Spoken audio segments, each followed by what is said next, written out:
त्रिशूल भंग करत पाप मूल। सभी ऋषियों और मानव मात्र को शिव पुराण का महत्व समझाते हुए सूत जी कहते हैं, तो शिव पुराण केवल भक्ति का मार्ग नहीं बल्कि जीवन का सही अर्थ समझने का साधन है। इसमें सृष्टि की रचना, धर्म के नियम और जीवन के 4 पुरुषार्थ धर्म, अर्थ, काम और मोक्ष का विस्तार से वर्णन है।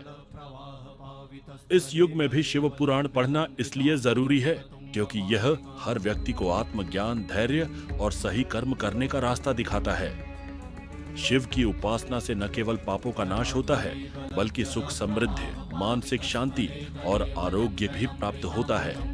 शिव पुराण सिखाता है कि जीवन में संतुलन लाने के लिए धर्म और कर्म का पालन जरूरी है। भक्ति, दान और सच्चे मन से किए गए कार्यों से इंसान जीवन में सफलता, आरोग्य, आत्मिक शांति और अंत में मोक्ष प्राप्त कर सकता है। शिव पुराण कथा की महिमा का वर्णन कर सूत जी ने पुनः अगला अध्याय आरंभ किया। पात्र का वर्णन सूत जी ने कहा, तपोनिष्ठ और ज्ञाननिष्ठ योगी पूजा के श्रेष्ठ पात्र होते हैं क्योंकि ये अपने तप से पापों का नाश करते हैं।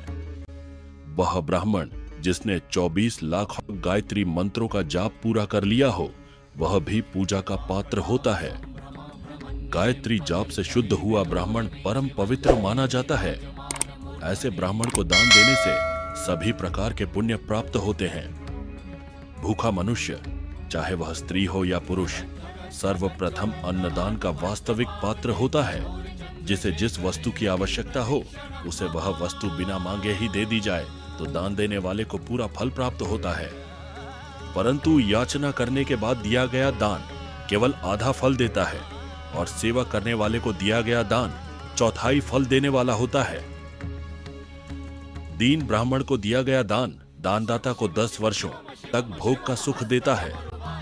वेद वेदता को दिया गया दान स्वर्ग लोक में देवताओं के 10 वर्षों दिव्य भोग देता है। गुरु दक्षिणा में प्राप्त धन शुद्ध माना जाता है और इसका दान संपूर्ण फल देने वाला होता है। क्षत्रियों का शौर्य से कमाया हुआ धन, वैश्यों का व्यापार से अर्जित धन और शूद्रों का सेवा से प्राप्त धन ही उत्तम द्रव्य माना जाता है। गाय, भूमि, तिल, सुवर्ण, घी, वस्त्र, धान्य, गुड़, चांदी, नमक, कोहड़ा और कन्या, इन 12 वस्तुओं का दान अवश्य करना चाहिए। गोदान सभी पापों का नाश करता है और पुण्य को बढ़ाता है। भूमि का दान परलोक में आश्रय देता है और तिल का दान बल प्रदान करता है तथा मृत्यु का भी निवारण करता है। सुवर्ण का दान वीर्य को बढ़ाता है और घी का दान शरीर को पुष्ट करता है। वस्त्र का दान आयु की वृद्धि करता है और धान्य का दान अन्न धन की समृद्धि लाता है। गुड़ का दान मधुर भोजन की प्राप्ति कराता है और चांदी का दान वीर्यवर्धक होता है। नमक का दान षड्रस भोजन कराता है और कोहड़े का दान शरीर को पुष्ट करता है। कन्या का दान आजीवन भोग का सुख देने वाला होता है। जिन वस्तुओं से इंद्रियों को तृप्ति मिलती है उनका दान हमेशा करना चाहिए। जो व्यक्ति वेद और शास्त्र को गुरुमुख से ग्रहण करके कर्म करता है उसे अवश्य ही उत्तम फल प्राप्त होता है। धर्म का पालन भय से करना निम्न श्रेणी की आस्तिकता है, लेकिन जो व्यक्ति प्रेम और श्रद्धा से धर्म का पालन करता है वह सच्चा आस्तिक है। धन का अभाव होने पर भी व्यक्ति वाणी और कर्म से पूजा कर सकता है।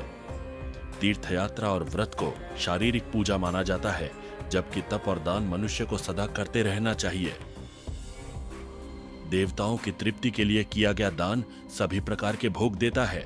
इससे इस लोक और परलोक में उत्तम जन्म और सुख समृद्धि प्राप्त होती है। और जो व्यक्ति ईश्वर को समर्पित भाव से यज्ञ और दान करता है उसे अंततः मोक्ष की प्राप्ति होती है।